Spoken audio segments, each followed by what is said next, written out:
Tawassul ajaran Rasul, diamalkan oleh para sahabat dan kemudian dilanjutkan oleh para ulama salafus saleh.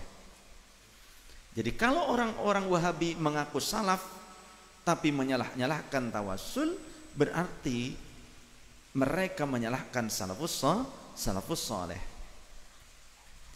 Lantas pertanyaan, salafus saleh yang mana yang Wahabi ikuti?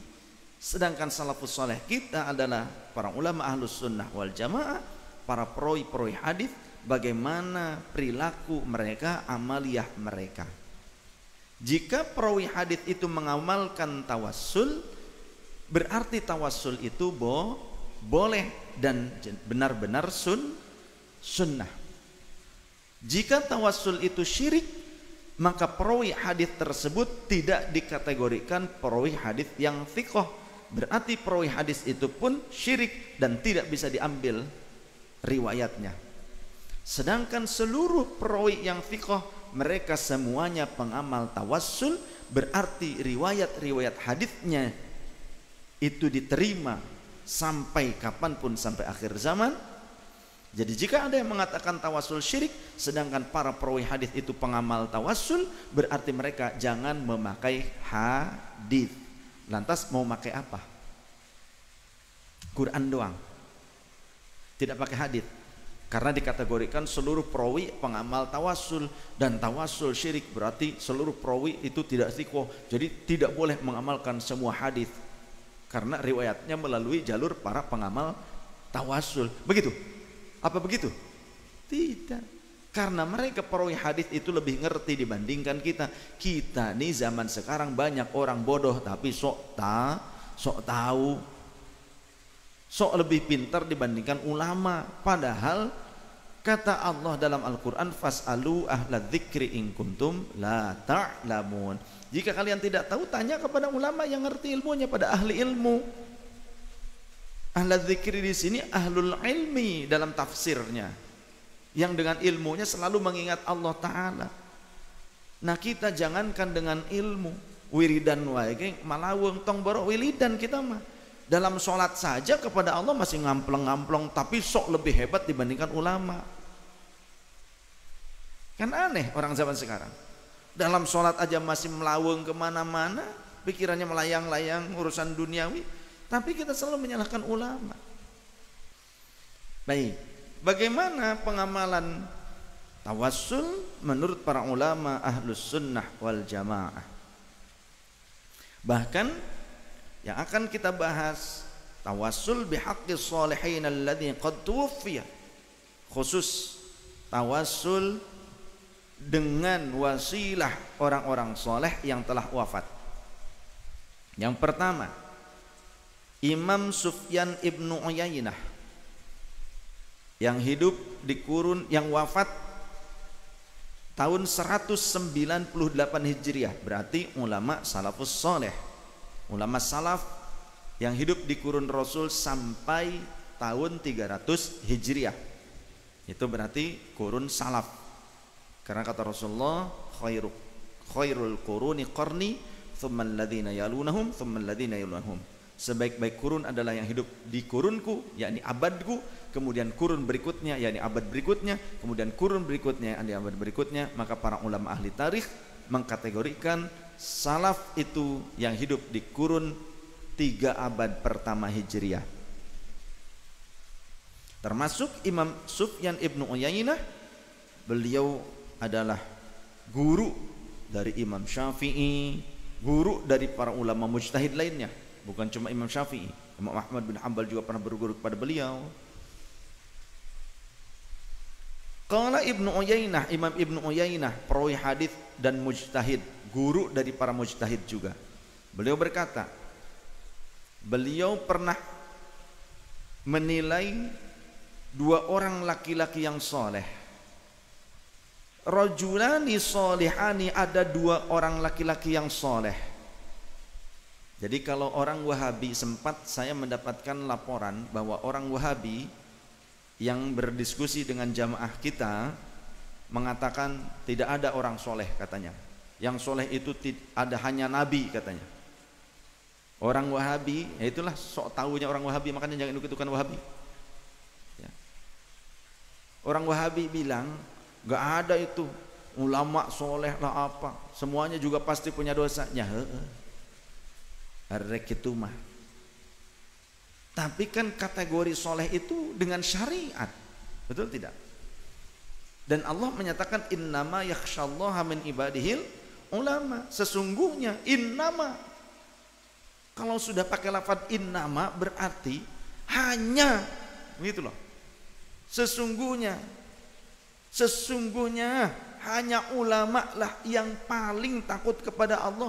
Artinya orang yang memang punya ilmu tentang ketuhanan, ilmu syariat itu lebih takut, lebih hati-hati. Kalau sudah pakai innama tuh, makanya ngaji ilmu gramatika Arab jadinya ngerti. Nah kalau nggak ngaji ilmu gramatika Arab jadi seperti Wahabi, cuma terjemahan doang, nggak paham detailnya. Beristidlal tuh detailnya tuh tidak paham. Innama yakhsyallaha min ibadihil ulama. Dan Allah saja mengatakan fas'alu ahla dzikri in kuntum la ta'lamun. Ahla dzikri ay ahlal ilmi. Kata siapa? Rasulullah yang menafsirkan Al-Quran. Kemudian para sahabat belajar tafsirnya dari Rasulullah. Kemudian tabi'in dari para sahabat, atba'ut tabi'in dari tabi'in, terus berkesinambungan sampai kita sekarang. Ngertilah apa itu yang dimaksud dengan fas'alu ahla dzikri in kuntum la ta'lamun ay ahlal ilmi. Itu sebetulnya ya dari Rasul-Rasul juga, dari sahabat yang menjelaskan hal itu, bukan dari terjemahan asal. Imam Ibnu Uyainah ini adalah orang alim ulama yang patut untuk kita jadikan rujukan, karena Imam Syafi'i, Imam Ahmad bin Hanbal dan para ulama yang lainnya pun mereka menggali riwayat dari beliau dan banyak belajar kepada beliau, imam-imam mujtahid itu. Apalagi cuma kita, lagi kita siapa? Menyatakan tidak ada orang soleh, sedangkan Imam Ibnu Uyainah menyatakan rojulani solihani, ada dua orang laki-laki yang soleh dua-duanya, yustasqa bihima, yang bisa dijadikan wasilah untuk meminta hujan kepada Allah, bihima, dengan wasilah dua orang tersebut. Siapa? Ibnu Ajlan, yang pertama Imam Ibnu Ajlan, wa Yazid bin Yazid bin Jabirin, yang kedua Imam Yazid bin Jabir radhiyallahu anhu. Ini bukan nabi. Sekelas Imam Ibnu Uyainah menyatakan keduanya bisa dijadikan wasilah, disebut namanya ketika meminta hujan kepada Allah Subhanahu wa taala. Bahkan kalimat Imam Ibnu Uyainah bahasanya yustasqa bihima, yang bisa diturunkan hujan bihima dengan wasilah keduanya. Kalimatnya begitu. Ini yang ngomong mujtahid, guru para mujtahid. Lah kita muhajirnya kagak, ya. Jadi kalau sholawat nariyah isinya tawassulnya dengan wasilah Nabi Muhammad SAW, tentu lebih berhak kita mengamalkannya, karena beristisqa dengan wasilah dua orang soleh yang bukan nabi, bukan rasul, bukan sahabat saja, itu bisa dan diakui oleh mujtahid. Diakui oleh mujtahid. Jadi kalau bukan mujtahid jangan sok-sokan kepret ke malaikat, gempeng sih. Imam Ibnu Uyainah saja menyatakan ada orang soleh selain nabi, bukan sahabat bahkan. Rajulani solihani yustasqa bihima Ibnu Ajlan wa Yazid bin Jabir. Pertama Ibnu Ajlan, yang kedua Imam Yazid bin Jabir. Riwayat keterangan dari Imam Sufyan Ibnu Uyainah ini termaktub di dalam kitabnya Imam Ahmad bin Hanbal, di dalam kitab Al-Ilal wa Ma'rifatir Rijal, juz pertama Shahifah 163 sampai 164. Jadi kalau orang Wahabi secara fikih itu mengamalkan sebagian dari fikih Hambali, tapi ternyata akidahnya berbeda. Maka aneh sekali, ya, jika Imam Ahmad bin Hanbal saja meriwayatkan dan meyakini adanya wasilah melalui orang-orang soleh selain Nabi, Masa orang Wahabi yang katanya konon mengikuti Imam Ahmad bin Hambal tapi kok tidak memakai keterangan dan i'tiqadnya Imam Ahmad bin Hambal? Jadi mereka ikutin siapa sebetulnya? Cuma ngaku-ngaku saja. Yang kedua, Imam Abu Hanifah hidup di kurun 80 Hijriah, wafat 150 Hijriah. Berarti kurun ulama salafus soleh. Beliau kategorinya ulama salafus soleh. Yaqulu Abu Hanifah, Imam Abu Hanifah berkata, inda ziyarati qabrin Nabi sallallahu alaihi wasallam wa huwa qa'imun. Tatkala beliau ziarah di hadapan Rasul sallallahu alaihi wasallam, di depan kubur Rasul sallallahu alaihi wasallam dalam kondisi berdiri, Imam Abu Hanifah berkata, ya akramat thaqalaini, ya kanzal wara, judli bijudika wardini biridhaka, ana tami'un fil judi minka walam yakun li Abi Hanifata fil anami siwaka. Wahai sebaik-baik makhluk di antara manusia dan jin, wahai yang menjadi harapan Abu Hanifah, raihlah aku, tolonglah aku Abu Hanifah dengan pertolonganmu. Ini kalimatnya, judli bijudika wardini biridhoka, dan ridhoilah aku dengan ridhomu wahai nabiku. Kan kalimatnya ya akramat thaqalaini, enggak mungkin kepada Allah. Ini berarti kepada Rasulullah. Dan Imam Abu Hanifah menghadap ke kubur Rasul. Ana tami'un fil judi minka walam yakun li Abi Hanifata fil anami siwaka.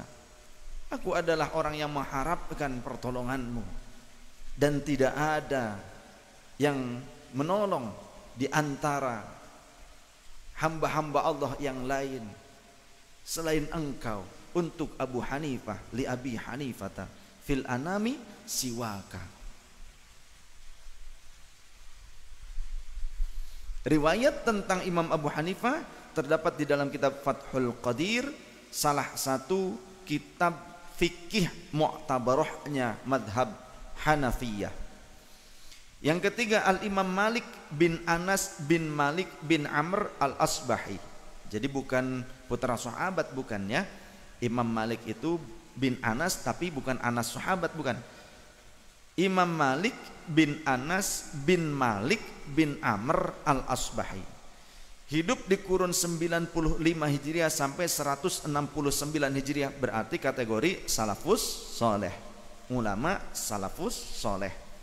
Nah ini ulama salafus soleh ya, ini yang diikuti, bukan Al-Albani ya, bukan Syekh Utsaimin, bukan Syekh bin Baz, orang-orang baru itu. Syekh Albani tahun 1999 wafatnya. Dan saya punya kitab yang menjelaskan secara detail, ada 3 jilid, Sahih Bukhari oleh Syekh Al-Albani. Ada sekitar lebih dari 1.200 riwayat hadis yang sahih didoif-doifkan oleh Syekh Al-Albani. Ada, saya punya kitabnya. Itu dikaji dari pernyataan Syekh Al-Albani di dalam kitab-kitabnya sendiri. Kumpulin, dalam kitab ini kata Syekh Albani perawi si fulan itu tidak thiqoh, tapi di dalam riwayat yang lain perawi yang sama itu disikohkan. Kan aneh, kontradiktif, ittirab, goncang.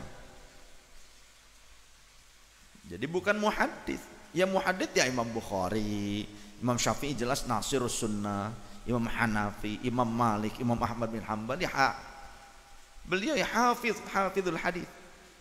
Hafidh al-hafidh kalau di Arab itu bukan hafal Quran, tapi orang yang hafal minimal 300.000 hadis matan. Matan tuh qala Rasulullah demikian itu matan.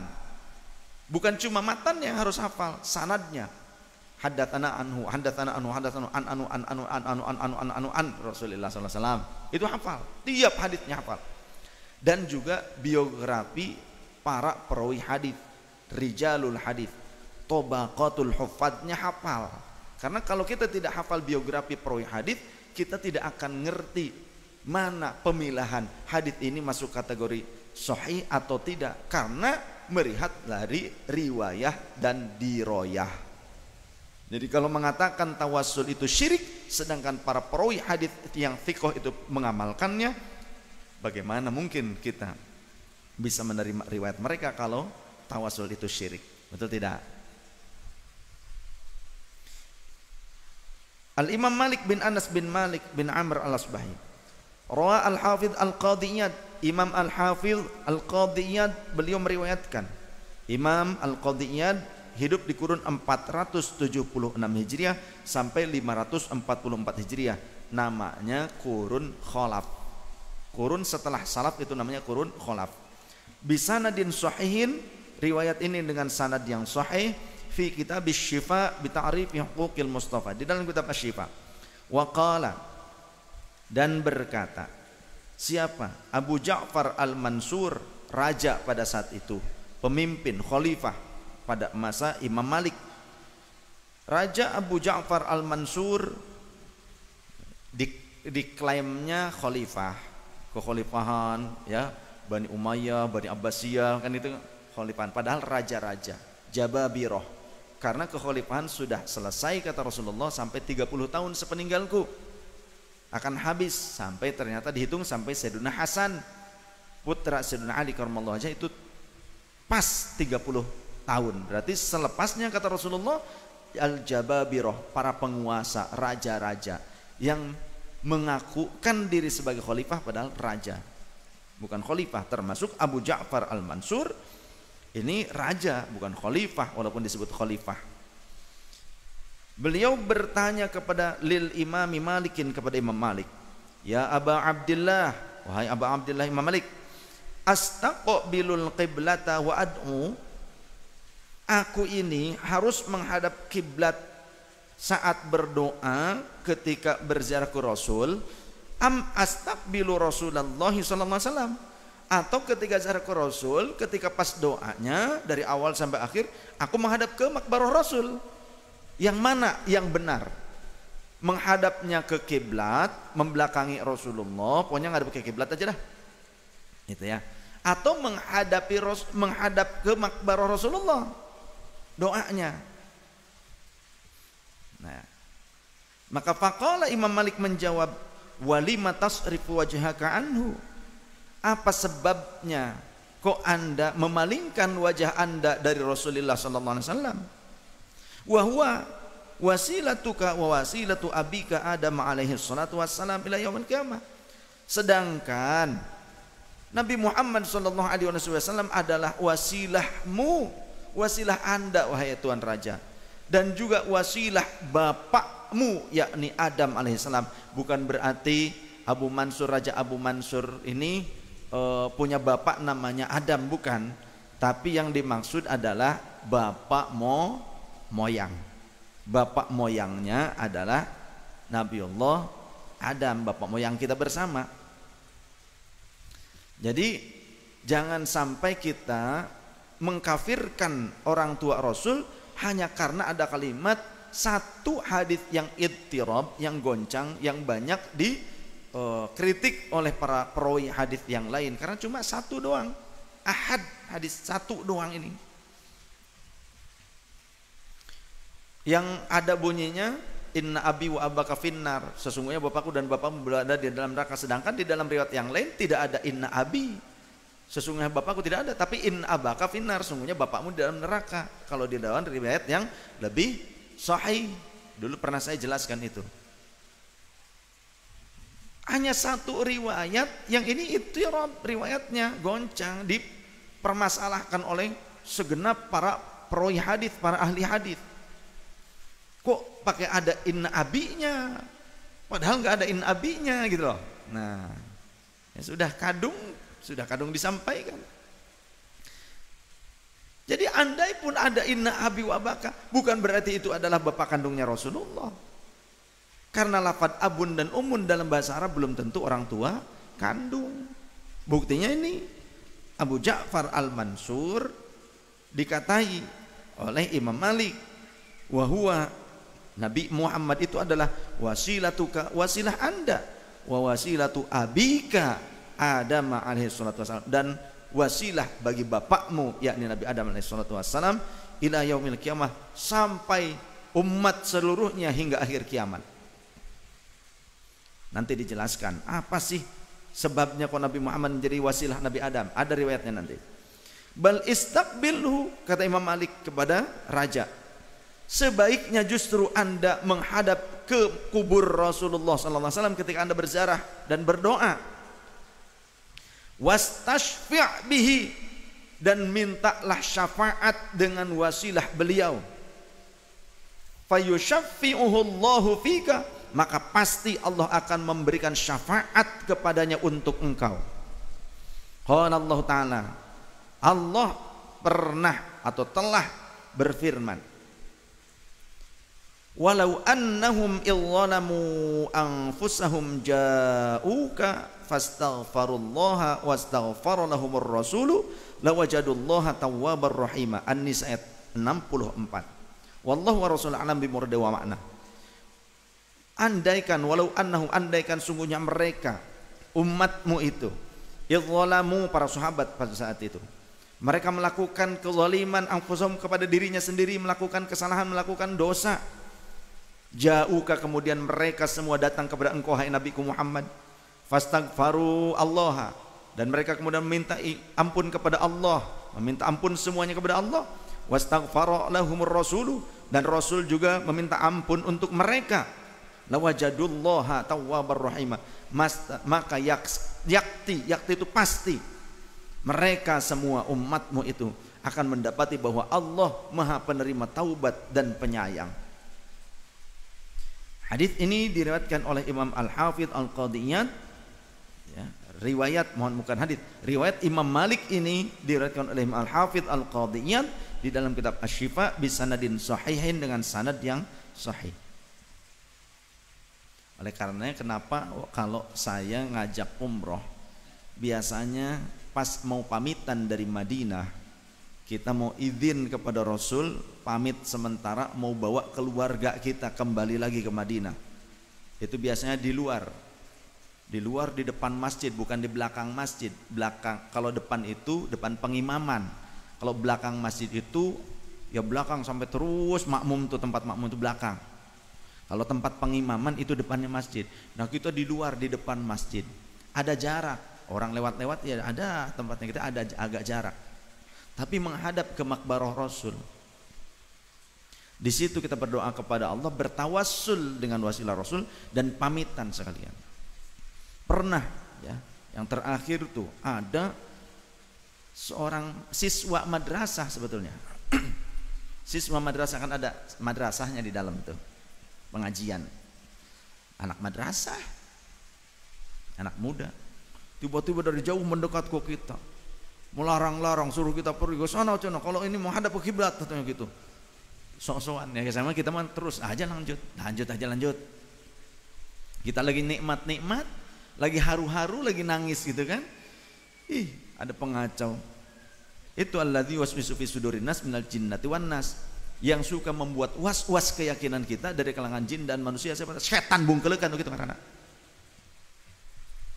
Tapi Allah kirim seorang doktor, seorang dosen, ya ternyata dosen beliau, datang ketika kita lagi enak-enakan, udah pokoknya gini aja terus menghadap ke arah Rasulullah gitu. Terserah ngomel dan dengar tiyanya. Ada yang datang seorang orang alim, orang terpelajar, sudah cukup sepuh tapi masih sehat gitu, sendiri datang beliau. Kita malah lagi terus doa gitu, dilawan sama beliau, dilawan, ada yang melawan kan gitu loh, ada yang membela kita.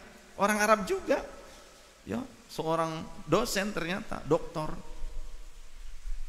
Biarkan mereka katanya gitu. Jadi disampaikan oleh mutawif kita. Mutawif kita kan tinggal di sana. Gitu. Tadi itu katanya yang membela kita, biarkan, itu juga nabi mereka. Gitu. Kenapa Anda melarangnya? Urusan ke kiblat, apa haram berdoa kepada Allah menghadap ke kubur Rasul? Itu bersolat kepadanya, apalagi mereka orang luar negeri yang mereka rindu untuk datang ke sini. Mungkin kalau di dalam mereka itu dalam kondisi desak-desakan tidak bisa mereka nikmat seperti ini. cuma selewat begitu saja. Sedangkan mereka sudah mengeluarkan uang yang banyak untuk datang ke sini. Apa salahnya mereka di luar sini tidak mengganggu orang lain di dalam, begitu kan? Kalau bahasa kita mungkin ya. Terus dibela terus sampai si tadinya mengeyel ada. Itulah Wahabi itu begitu. Baru anak kecil bau ingus saja itu udah ngeyel. Itu yang ngelawannya itu doktor. Orang sana juga, orang terpelajar dan Ahlus Sunnah yang jelas. Dalilnya dijelaskan. Jadi mereka mah TikTok aja berdua tuh. Ya. Jangan TikTok dah. Itu produk. Ya, dingdong. Tok-tok. Tok-tok wow. Mana nggak kita ya sudah kita lanjut kita itu. Ini nyata. Dan andai kita mau ribut bener sama mereka, kita bisa saja sampaikan dalil tentang ini, kita hafal. Tapi kan kita nggak mau ribut, namun kita lagi pamitan mau ke Mekah dari Madinah. Kan ke Madinah dulu tuh umroh, enaknya tuh ke Madinah dulu gitu. Jadi sosonoan lah jeung Kanjeng Rasul. Pas mau berangkat ke Makkah, kitanya pamit dulu sama Rasulullah, bukan pamit mau pulang nggak kembali lagi, tapi aku pergi untuk kembali, gitulah. Ya Allah, ya Rasulullah, izinkan kami pamit sejenak membawa keluarga kami datang kembali berziarah kepada Engkau. Gitu, pamitnya begitu. Kan kita nih rindu berat lah. Paling di Madinah juga berapa lama gitu kan? Kita tidak setiap bulan ke sana. Ya wajar lah. Itulah Wahabi. Walaupun Imam Malik tuh asli Madinah, tinggal di Madinah. Bahkan dulu Imam Malik selama di Madinah, kalau berada di Madinah, beliau tidak pernah pakai sandal. Imam Malik ditanya, wahai Imam, kenapa kok Anda tidak pernah pakai sandal kalau di Madinah? Aku malu terhadap orang yang tubuhnya berada di tanah suci ini. Jika aku pakai sandal seolah-olah aku jijik terhadap beliau. Aku malu. Jadi selama di Madinah Imam Malik gak pernah pakai sandal. Kalau keluar Madinah baru pakai sandal. Adabnya Imam Malik. Coba kalau sekarang dibilangnya, wah iya mah ayak-ayak wae dasar katro gitu kan kalau kita menyebutnya. Sebut katro, deso gitu. Padahal adab. Gak ngerti adab sih. Belajar adab coba.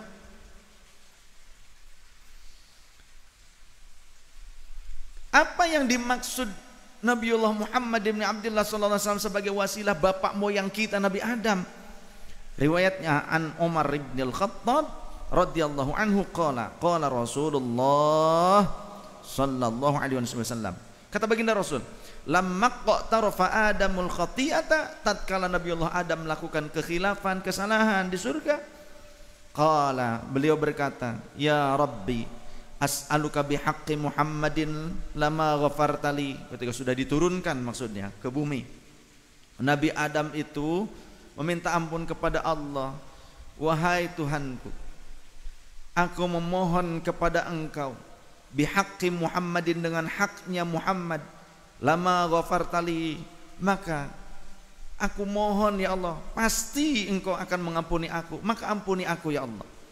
Faqala Allahu, maka Allah berfirman kepada Nabi Adam, ya Adamu, wa kaifa arafta Muhammadan walam akhluquhu, bagaimana engkau bisa mengerti tentang yang namanya Muhammad sedangkan aku belum menciptakan jasadnya?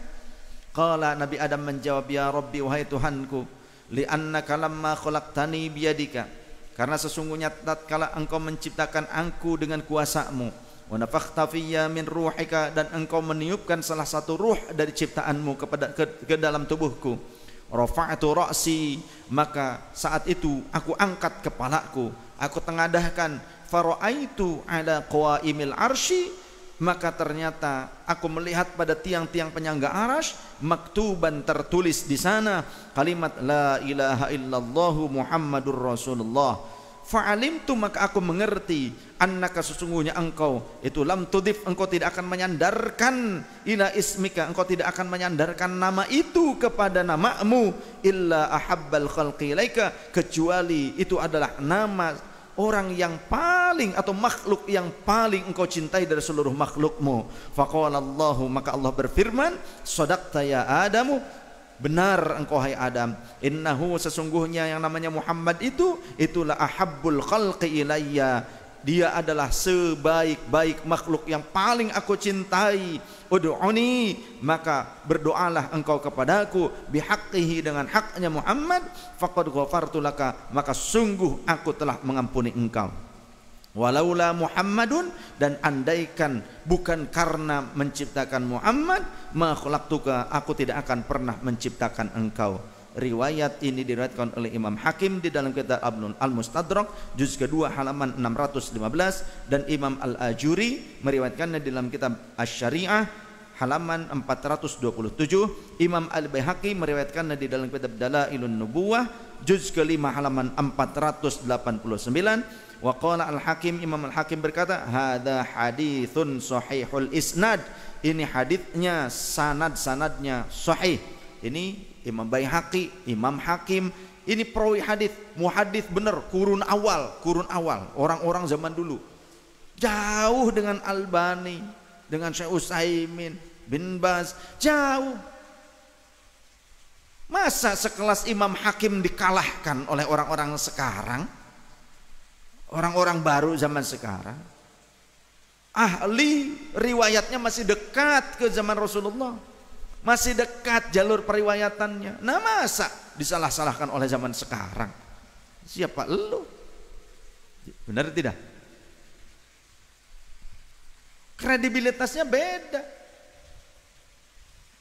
Mengenal perawi-perawi yang begitu dekat jaraknya. Coba sekarang, apa sudah kenal dengan perawi-perawi ini? Mana mungkin kenal? Walahu syahidun hasanun aw sahihun.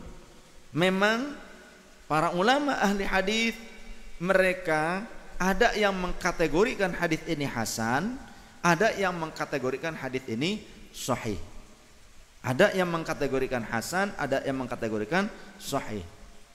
Karena masuk kategori sahih bisa jadi sahih li ghairihi, naik dari hasan jalur yang berbeda-beda dan banyak yang hasan, bisa naik menguatkan satu sama lain menjadi sahih li ghairihi namanya. Di antaranya min hadithi Maisarah Al-Ajari,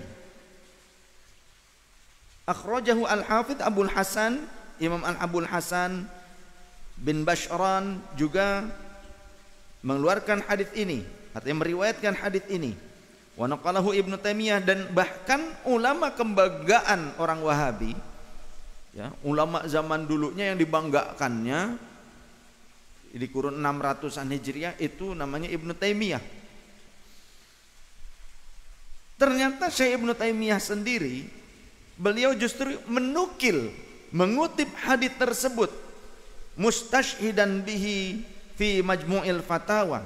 Di dalam kitab Majmu' Fatawa, saya punya kitab Majmu' Fatawa Syekh Ibnu Taimiyah 20 jilid. Jadi kalau orang Wahabi sendiri belum tentu punya. Mungkin yang kiai-kiainya punya, yang ustaz-ustaznya, tapi nggak mau menyampaikan semuanya. Padahal di dalam kitabnya ada nih. Ya. Hadis ini dikutip oleh Syekh Ibnu Taimiyah sendiri. Jadi ngaku-ngaku doang Wahabi mah ngikut Syekh Ibnu Taimiyah, tapi ternyata juga banyak yang dikikis. Pernyataan-pernyataan, fatwa-fatwa Ibnu Taimiyah, riwayat-riwayat yang dipakai oleh beliau itu dikikis juga.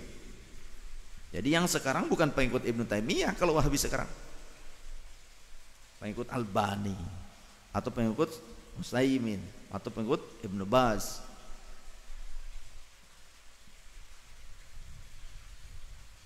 Syekh Ibnu Taimiyah di dalam kitab Majmu' Fatawanya mengutip hadis ini dari jalur mana? Min tariqil Hafidh Ibnul Jauzi, dari jalur riwayat Imam Al-Hafidh Ibnul Jauzi.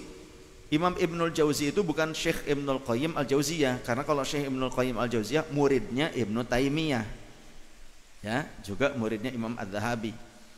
Sedangkan kalau Imam Ibnul Jauzi itu hidup di kurun 400-an Hijriah. Ulama Ahlus Sunnah wal Jamaah memang mazhabnya Hambali, ahli hadis. Di dalam kitab Al-Wafa bi fadailil Mustafa atau bi huquqil Mustafa, bi ahwalil Mustafa, al-wafa bi ahwalil Mustafa. Juga hadis ini diriwayatkan oleh Imam At-Tabrani dalam Mu'jamus Shaghir juz kedua halaman 82. Kemudian siapa lagi yang mengamalkan tawassul? Yang keempat, Imam Asy-Syafi'i. Hidup di kurun 150 Hijriah, wafat 204 Hijriah. Jadi ini ulama salafus soleh. An Ali bin Maimunin qala, diriwayatkan dari Ali bin Maimun, ia berkata, sami'tu Syafi'iyya, riwayat dari muridnya Imam Syafi'i. Aku mendengar Imam Syafi'i radhiyallahu anhu yaqulu, beliau berkata, inni sesungguhnya aku la atabarraku, pasti aku telah bertabarruk bi Abi Hanifata, dengan wasilah Abi Hanifah, wa aji'u ila qabrihi, dan aku mendatangi kuburnya Imam Abi Hanifah, kulla yaumin, di setiap harinya, yakni zairon, yakni dengan berziarah ke Imam Abu Hanifah. Fa idza aradat li hajatun, jika aku menghadapi terdesak pada suatu hajat, shallaitu rakaataini, maka aku sholat terlebih dahulu 2 rakaat di rumah, wa ataitu ila qabrihi, dan kemudian aku akan mendatangi kuburnya Imam Abu Hanifah, wa sa'altullahal hajata indahu, dan aku akan meminta kepada Allah atas hajat-hajatku di samping kubur Imam Abu Hanifah, fama tab'udu anni hatta tuqda, tak lama dari situ hajatku dipenuhi oleh Allah Subhanahu wa taala, dikabulkan. Riwayat Imam Al-Hafidh Al-Khatib Al-Baghdadi di dalam kitab Tarikhul Baghdad juz 1 halaman 123 bisanadin sahihin, dengan sanad yang sahih. Jadi bukan cuma hadis, kalau para ulama kita tuh riwayat ulama juga, riwayat para perawi hadis juga harus dengan sanad yang sahih. Maka amaliyah ini sanadnya sahih, tawassul sahih. Kemudian Imam Asy-Syafi'i sangat mencintai ahlul bait Nabi SAW, sebagaimana tertuang di dalam syairnya yang diriwayatkan oleh Imam Ibnu Hajar Al-Haytami, pengikut madhab Imam Syafi'i yang hidup di kurun 900-an Hijriah. Di dalam kitab As-Sa'iqul Muhriqah halaman 274, Imam Syafi'i berdendang bersyair, bernasyid seperti kita tadi, ya, berdendang. Alun nabi dzari'ati wa humu ilaihi wasilati, arju bihim u'tiya ghadan biyadil yamini sahifati. Membuat prosa, ya, membuat syair. Jadi bersyair itu tidak haram, tergantung isi syairnya. Ahlu baitin Nabi itu merupakan wasilahku, pertolonganku, wasilah pertolonganku. Wa humu ilaihi wasilati, dan kepada mereka lah aku berwasilah. Arju bihim u'tiya ghadan biyadil yamini sahifati, yang mana aku berharap kelak di akhirat dengan wasilah ahlul bait Nabi, kecintaanku kepada mereka, maka buku catatan amalku akan kuterima dengan tangan kananku. Jadi tawassulnya bukan untuk di dunia saja, tapi Imam Syafi'i mencintai ahlul bait Nabi, bertawassul dengan mereka untuk keselamatan di akhirat. Sekelas Imam Syafi'i. Nah, kita imam siapa yang diikutinya? Jangan sotoy. Imam Syafi'i itu nasirus sunnah, pembela sunnah. Ulama ahli hadis beneran kawakan. Justru yang membuat kitab tentang ulumul hadis pertama ya Imam Syafi'i. Kitabnya jadi buat rancangan ulumul hadis, yang bikin itu Imam Syafi'i. Ulama berikutnya kemudian mengembangkan tentang ulumul hadis, ilmu belajaran tentang hadis, kaidah-kaidah hadisnya. Imam Syafi'i itu yang merancangnya. Sebelumnya riwayat saja tentang ulumul hadisnya belum ada. Imam Syafi'i jasanya besar, makanya disebut nasirus sunnah. Kaidah-kaidah ulumul hadis itu dirancang oleh Imam Asy-Syafi'i. Jadi kalau ada sekarang orang yang menyalah-nyalahkan i'tiqad para ulama pengikut Imam Syafi'i, kita katakan, siapa lo?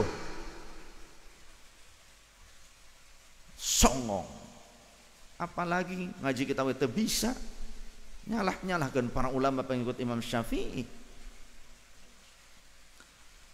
Kemudian dalam riwayat yang lain Imam Syafi'i berdendang begini, li khamsatun utfi biha narul jahimil hatimah al mustafa wal murtada wabnahuma wa fatimah.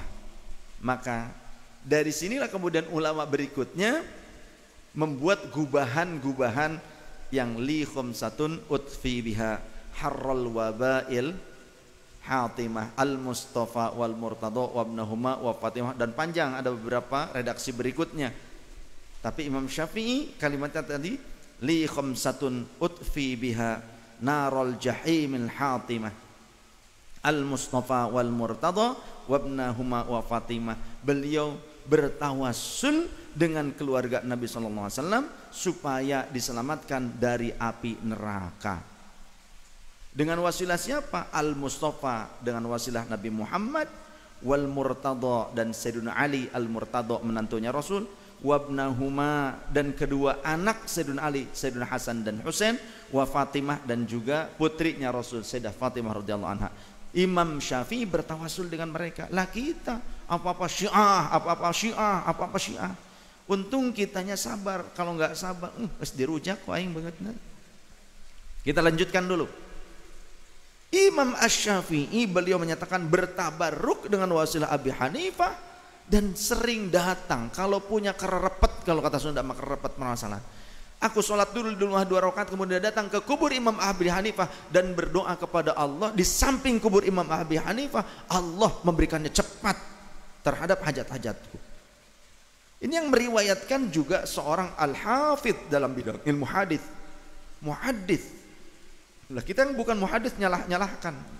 Saha maneh. Imam Asy-Syafi'i juga berkata, uhibbus sholihin wa lastu minhum la'alli an anala bihim syafa'ah. Uhibbus sholihin, aku nyatakan bahwa aku mencintai orang-orang soleh. Imam Syafi'i mengatakan mencintai orang-orang soleh dan tidak membatasi orang soleh itu cuma Nabi. Selain Nabi ya orang-orang soleh ya banyak. Sehingga Allah mengatakan illa ibadaka minhumul mukhlasin dalam Al-Quran. Aku mencintai orang-orang soleh, kata Imam Syafi'i. Walastu minhum, walaupun aku bukan termasuk golongan mereka. Tawaduknya Imam Syafi'i, beliau mencintai orang-orang soleh walaupun aku bukan orang soleh. Tawadu, padahal orang-orang soleh berguru kepada Imam Syafi'i. La'alli, supaya apa? La'alli an anala bihim syafa'ah, semoga saja, barangkali saja aku akan mendapatkan syafaah bihim, dari mereka. Imam Syafi'i menyatakan berharap syafaat dari orang-orang soleh. Nah sekarang yang menyatakan tidak ada syafaat dari orang-orang soleh, siapa mereka dibandingkan Imam Syafi'i? Siapa? Apa kredibilitasmu dibandingkan Imam Syafi'i? Kemudian Imam Ahmad bin Hanbal, ulama yang orang Wahabi mengklaim mereka mengikuti Imam Ahmad bin Hanbal, padahal tidak. Cuma separuh daripada bagian-bagian fikihnya Imam Ahmad yang dipakai oleh mereka. Imam Ahmad kurun 164 Hijriah, wafat 241 Hijriah. Ulama salafus soleh ini, ya, yang tadi-tadi itu semua ulama salafus soleh. Qala Abdullah bin Ahmad, putranya beliau bertanya kepada bapaknya, sa'altuhu 'anir rajuli, aku bertanya kepada bapakku, 'anir rajuli, tentang perihal seorang laki-laki yamassu mimbarud Nabi sallallahu alaihi wasallam, yang mengusap mimbar Nabi sallallahu alaihi wasallam, mimbar peninggalan Nabi diusap oleh seorang laki-laki, wa yatabarraku bimassihi, dan ia bertabarruk ngalap berkah dengan cara mengusap mimbar bekas Nabi, peninggalan Nabi tersebut, wa yuqabbiluhu, dan bahkan menciumi mimbar peninggalan Nabi tersebut, wa yaf'alu bil qabri mithla dzalik, dan ia pun melakukan itu ke kubur Nabi. Dia mengusap kubur Nabi dan mencium kubur Nabi, au nahwa dzalika, atau yang seumpama itu, selain daripada mimbar, selain daripada kubur Nabi. Mungkin ada yang pernah ditinggalkan Nabi seperti jubah Nabi, ya, gamis Nabi. Yuridu bidzalika taqarruba ila Allah ta'ala jalla wa azza. Ia mengharapkan dengan perilaku tersebut bertujuan untuk mendekat kepada keridhaan Allah jalla wa azza. Bagaimana mungkin kok seperti itu bisa mendekatkan diri kepada Allah? Karena hal itu, tabarruk itu merupakan sunnah Rasul dan sunnah para sahabat. Mengamalkannya berarti disukai oleh Allah. Betul tidak? Disukai Allah mengamalkannya. Jadi bukan syirik. Yang menyebutkan syirik teuing eta agama naon. Yang mengatakan syirik tabarruk enggak tahu itu agamanya hakikatnya apa. Ya, enggak ngerti lah. Kalau dia Islam ya dia amalkan ini dong. Ini diamalkan oleh salafus saleh. Maka faqala Imam Ahmad bin Hambal menjawab pertanyaan anaknya, la ba'sa bidzalika, enggak apa-apa, perbuatan tersebut tidak mengapa, tidak syirik. Ya. Keterangan ini ada di dalam kitabnya Al-Ilal wa Ma'rifatir Rijal, juz kedua halaman 492, tentang biografi para perawi hadis, termasuk Imam Ahmad bin Hambal sendiri. Imam Ahmad bin Hambal juga mengakui kesolehan Imam Safwan bin Sulaiman Al-Madani yang hidup di kurun 60 Hijriah, wafat 132 Hijriah, sehingga dapat dijadikan wasilah kepada Allah. Qala Imam Ahmad bin Hambal, beliau berkata Imam Ahmad, hadza rajulun, orang ini yakni Imam Safwan bin Sulaiman Al-Madani adalah seorang laki-laki yungzalul qatru minas sama'i bidzikrihi, yang dengan sebab disebutkan namanya maka akan turun hujan sebagai rahmat dari Allah. Maksudnya kalau beristisqa kita dalam kondisi sedang kekurangan air di wilayah kita gitu. Kata Imam Ahmad maksudnya pada saat itu di antara mereka yang namanya Imam Safwan bin Sulaiman Al-Madani, dia itu adalah orang soleh yang jika disebutkan namanya dalam tawassul maka akan menyebabkan turunnya hujan rahmat minas sama'i dari langit. Berani gak di sini ada yang berkata, atau kita tantang, saya tantang Wahabi mengatakan Imam Ahmad telah melakukan kesyirikan karena mengatakan demikian. Saya tantang orang Wahabi. Imam Ahmad mengatakan demikian, menurut Wahabi kan mungkin syirik. Saya tantang orang Wahabi terang-terangan di media mereka atau pakai media kami, mereka mengatakan Imam Ahmad telah melakukan syirik dengan perkataan ini, dengan pernyataannya beliau seperti ini. Kita tantang mereka. Dari dulu sampai sekarang nggak pernah ada yang berani dengan tantangan seperti ini. Yang ada alhamdulillah beberapa ustadz Wahabi sadar, yang sering melihat menyaksikan video saya sebagai perbandingan. Masih banyak sebetulnya yang ingin saya sampaikan. Ya, riwayat yang tadi, pernyataan Imam Ahmad bin Hambal tentang Imam Safwan bin Sulaiman Al-Madani, referensinya ada. Dari mana? Riwayat Al-Hafidh Al-Mizzi di dalam kitab Tahdzibul Kamal. Ini yang meriwayatkannya juga Al-Hafidh juga, bukan hafidh Quran doang. Dalam ilmu hadis minimal 300.000 hadis, hafal matan plus sanad plus biografi seluruh perawi hadisnya. Juz ke-13 halaman 186 juga diriwayatkan oleh Imam Al-Hafidh Adz-Dzahabi, pengikut Imam Hambali, di dalam kitab Tadhkiratul Huffadz tentang biografi perawi hadis, juz ke-1 halaman 134, dan Imam Al-Hafidh Ibnu Hajar di dalam Tahdzibut Tahdzib, juz ke-4 halaman 124. Wal Hafidh As-Suyuti, ini Syafi'iyah, Imam Ibnu Hajar Syafi'iyah juga.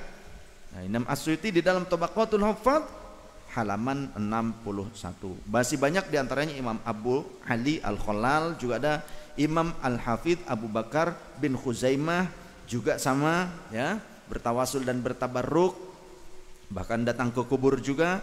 Kemudian 3 perawi hadis yakni Imam Abul Qasim At-Tabrani, Imam Al-Hafidh Abu Syekh Al-Asbihani dan Imam Al-Hafidh Abu Bakar Ibnul Muqri yang ziarah ke Rasulullah, kehabisan bekal, lapar sampai masuk hari berikutnya.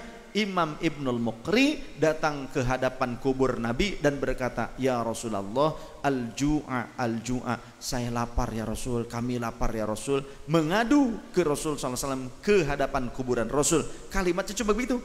Kata Imam At-Tabrani, kata Imam Abu Syekh, sini duduk, sudah kita tunggu entah makanan yang datang atau kematian yang datang. Tiba-tiba kami mau tidur tapi sambil duduk, kami lihat dari suatu arah ada bayangan orang datang, ternyata mengetuk pintu Masjid Madinah. Kami buka, ternyata fadaqa faidan alawiyun, ternyata seorang Alawi keturunan Rasul. Dia bersama ma'aghulamani, dua pembantunya yang di setiap tangannya membawa satu jinjingan zanbilun berisi penuh makanan. Maka kemudian dia berkata, "Wahai Tuan,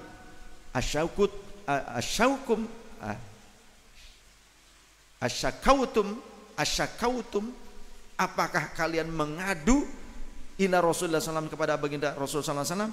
"Na'am." Aku menjawab, "Ya."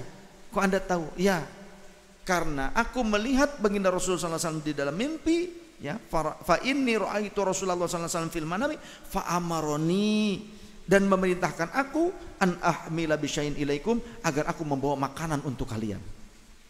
Langsung. Ini riwayatnya diriwayatkan oleh Imam Al-Hafidh Ibnul Jauzi di dalam Al-Wafa bi Ahwal Mustafa halaman 818, Imam Al-Hafidh Ad-Dhahabi di dalam Tadhkiratul Huffaz juz 3 halaman 973, dan Tarikhul Islam Imam Ad-Dhahabi juz ke-8 halaman 280.